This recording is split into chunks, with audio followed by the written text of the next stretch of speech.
estes que eu falei de cima, o médium e os assistentes. De onde é que vêm esses fluidos? Vem através da alimentação, da respiração, da atividade celular, ou seja, de tudo aquilo que nós fazemos na nossa vida. Por isso que médium não pode tomar café excessivamente, médium não pode tomar Coca-Cola excessivamente, refrigerante excessivamente, médium não pode estar bebendo excessivamente, tomando álcool excessivamente, porque tudo que você faz vai influenciar nesse material aí. Isso é muito importante, gente. Todas as vezes que a gente passa a ser trabalhador de uma casa como a nossa, a gente ganha responsabilidades, certo? E aceitabilidade. Eu não sou mais Rita de Cássia, aquela que podia chegar aqui há um tempo atrás. Chegava no bairro, batia o copo para lá, para cá, e com cigarro na mão, e daqui a pouco né, uma música, e aí vai lá e dança pagode, faz. Porque tudo isso vai influenciar no meu trabalho, no meu desempenho, na minha responsabilidade mediúnica das reuniões que eu vou trabalhar para auxiliar primeiramente a mim e depois influenciar, né, aquele que está necessitando de ajuda, certo? Então, esses fluidos, através da alimentação, eu não posso... a gente já sabe que 48 horas antes da mediúnica, eu não posso chegar simplesmente e comer uma buchada de bode. Eu não vou poder comer um sarapatel, não é? E se eu fizer isso, não tiver o que comer, eu tiver que comer isso, eu vou comer reservadamente, vou comer um pouco, para que dê tempo a fazer uma boa digestão, para no dia da reunião mediúnica eu poder trabalhar. Então, essa atividade celular é muito importante, certo? Outra coisa, eu já falei antes que a região onde se capta esses fluidos são são regiões onde estão justamente onde acontece todo o processo, não é, do desgaste alimentar, certo? Então, o plexo solar, essa região gástrica, o esplênico, onde está esse chakra, que é esse centro de força umbilical, na verdade, esse local aqui, todo esse local da barriga, do estômago da barriga, certo? É uma região onde nós, médiuns, sofremos muito com isso aí. E por que a gente sofre muito? Os médiuns sofrem pela barriga. Médium fica cheio de gases, médium tem cólica de vez em quando, médium tem... sempre fica com o estômago distendido, e assim vai. Por causa disso, gente, ali é o local onde tem os fluidos que são formados esse ectoplasma. Principalmente esse local, certo? No processo de desobsessão, esse material é usado na disposição dos espíritos, como eu falei, né? Para o espírito se materializar, para ele falar, para ele dar impressão, para emitir os cheiros, né? As impressões é justamente através desse chakra nosso que a gente libera, certo? Do plexo solar, que a gente libera todo o material necessário, certo? Para auxiliar nesse processo da desobsessão. No passe mediúnico também, né? Esse fluido que a gente passa para o paciente. Quando a gente está fazendo, a gente faz a liberação, primeiro a gente limpa o campo magnético, né, do paciente, e depois a gente faz a doação. Então, quando a gente faz a doação através das mãos, né, ou até através do nosso pensamento, vamos colocar assim, porque a gente sabe que a gente pode doar também pensando, orando e vibrando. A gente está doando o ectoplasma. Então, isso quer dizer que o ectoplasma pode ser doado de um para outro, certo? E tem um fluxo C, que é a energia da natureza.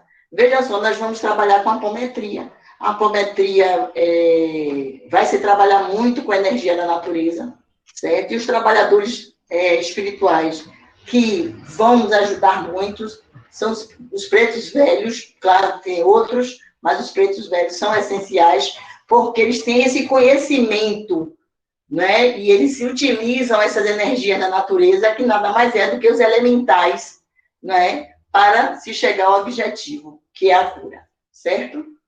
Então, a gente vai vendo que tudo tem a ver. Outra coisa, essa exteriorização, né? Como eu falei antes, é através dos poros, mas é mais abundante, né? Pela boca, pelo nariz e pelos ouvidos, certo? Mas tem uma elevada porcentagem, como eu acabei de dizer, né? Através do tórax, que é justamente essa parte toda que eu falei do plexo solar, e também pela extremidade dos dedos, quando nós estamos doando passes também, e aí não tem mais também o centro da mão, também é um local onde a gente também espere muito ectoplasma, certo? Mas acontece que esse ectoplasma, gente, ele tem que estar com a gente na medida certa. Ele não pode ter muito também não, porque quando o médium está com muito ectoplasma preso ali, nos traz consequências. E aí é por isso que eu falei, médium sofre gases, fermentação, dilatação abdominal, colite, gastrite, esofagite, ânsias, bronquite, otite, coceira no ouvido, zumbido, aquele zumbido que você não sabe o que é que está acontecendo, que você sente aquela agonia no ouvido. Pode ser, sim, excesso de ectoplasma. Uma coisa muito importante, perda de libido. Gente, tem pessoas que, de repente, não sabem por quê. Meu Deus, eu não tenho a mínima vontade de ter relacionamento sexual. E não sabe que está ligado a isso. Insuficiência hepática, que é algo também muito importante. Taquicardia, fibromialgia. Gente, normalmente as pessoas que têm fibromialgia têm, assim, muito a ver, muito mesmo, com o excesso de ectoplasma. Dores de cabeça, né? Há aquela questão do embaçamento visual e falta do complexo B. Certo? E tem outros. Eu coloquei somente esses aí, mas tem outros. Essas consequências desse acúmulo, certo? Pode ter efeitos, como eu disse, não só dos poltergeists da vida, mas também de coisas que acontecem na sua casa que você não sabe explicar. Porta que abre e fecha, de repente você diz, gente, o que foi que aconteceu? Não senti nenhum vento, a porta bateu, de repente, abre e fecha. Relógio que parou, objeto que caiu sem ninguém pegar, que mudou de lugar, eu tenho certeza que eu botei aqui, agora está aqui. A louça que caiu e quebrou, e assim vai. Então, gente, tudo isso é você que provoca. E se tem muito médium em casa, então são vocês que provocam, ou nós que provocamos. E principalmente quando a gente está com isso muito acumulado, certo? E a gente está aborrecido, e aí a gente está preocupado, a gente não sabe o quanto a gente libera para que isso aconteça. E como é que a gente faz para liberar? Olha, gente, o fígado é muito, muito importante.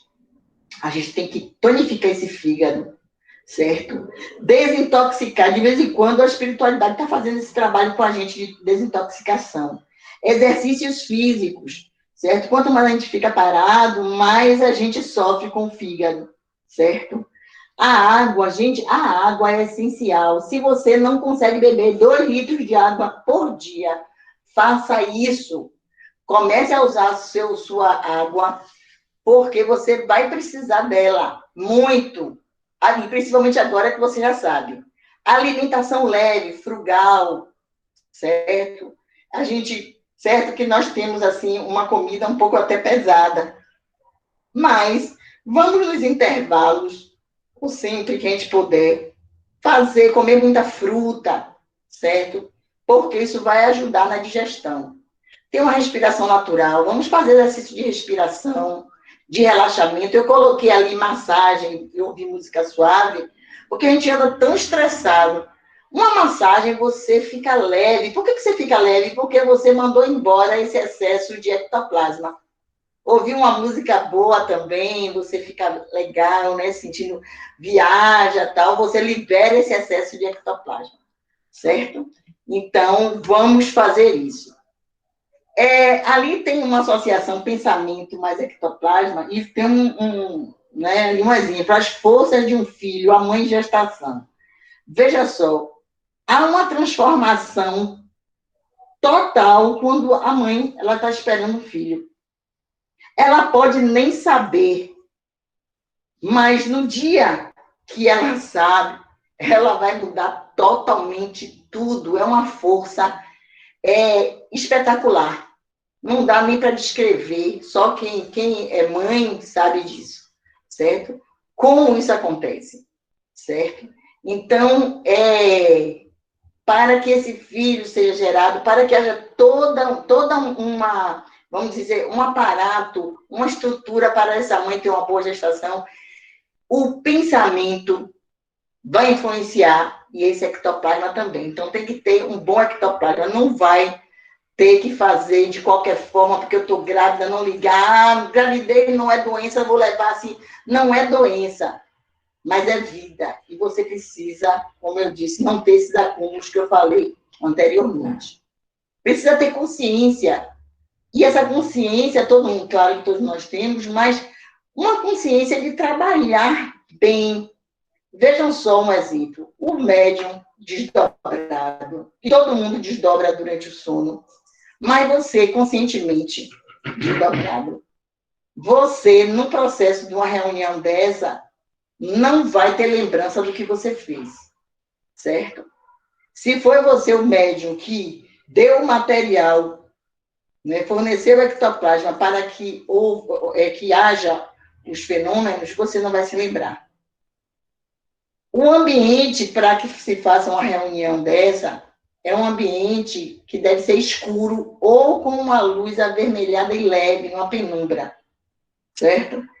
Então, não pode ser com essa luz aqui, você não vai conseguir trabalhar essa luz que a gente trabalha, né? Para fazer esse tipo de trabalho com o ectoplasma, para a materialização, o ambiente ele tem que ser assim. Eu falei lá atrás um pouquinho e aqui eu coloquei, mais uma vez, repetir, porque é importante. É realizado através de complicações e operações mediúnicas esse retorno do ectoplasma. Sempre vai ter que ter a influenciação dos espíritos superiores, porque você pode trazer, sim, para você complicações. Então, como eu disse que o médium pode sentir enjoo, tosse, etc., mas essa equipe espiritual ela tem que ser especializada, possibilitar todo o aparato necessário, com o apoio da equipe mediúnica, para que o médium não saia do recinto, ali tem sempre, considere com consequências negativas. Então, por favor, não tente fazer experiência sem o apoio dessa equipe espiritual, não, porque pode, né, ter problemas. Aí tem alguns nomes, esse aí é William Crookes, né, foi um cientista inglês que, nessa época, ele do século XIX e XX, ele foi o maior cientista do século XIX que trabalhou, né, e experienciou esse tipo de reunião, certo? De trabalho com ectoplasma, certo? Aí tem algumas fotos, né? Ele trabalhando ali, um médium materializando. Todas as pessoas que você vai vendo, pode ir passando, o médium foi Kate King, né? Onde foi materializando esses espíritos. Pode passar, depois, se vocês quiserem, vocês vão dar uma pesquisada, pode passar, certo? Só é para vocês verem o espírito materializado, certo? Naquela época, alguns críticos afirmavam que o médium e a forma materializada era a mesma pessoa. O que eles queriam dizer?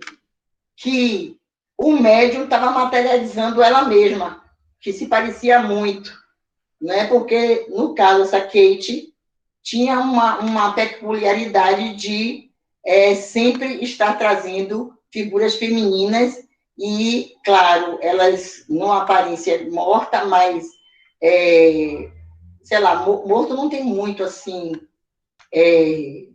aparência, vamos dizer assim. Então, dizer assim, não é ela mesma, tal, não é? Depois também, se vocês quiserem, vocês vão pesquisar sobre isso. Aí já é outro médium, aí no caso está saindo o ectoplasma pela boca, né? E está formando ali um cone, aquela parte escura, certo? Na verdade, era como se fosse um